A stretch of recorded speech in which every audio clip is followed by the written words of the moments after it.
144 ধারা এখানে 144 ধারা আমরা তো 4 জন যেতে পারি, আমরা তো থানায় গিয়ে আমাদের অভিযোগটা করতে পারি। আমরা তো বারবার বলছি যে আমরা সমাবেশ যাব না।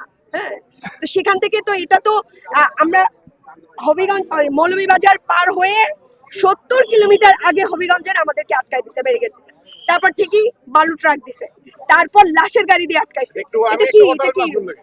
এটা কি এটা তো মানে এটা তো একটা পুরাই হচ্ছে মানে ফুললি স্বৈরাচারের মানে ব্যবহার। আমাদের দাবি হচ্ছে আমরা 5 জন যাব এখান থেকে, 5 জন গিয়ে আমার যে ছেলের চোখ হারাইছে আমরা মামলা করব এবং পুলিশ তাদের গ্রেফতার করবে, আমরা চলে আসবো। আপা আজকে যে আপনারা যে বসলেন আপনাদের কি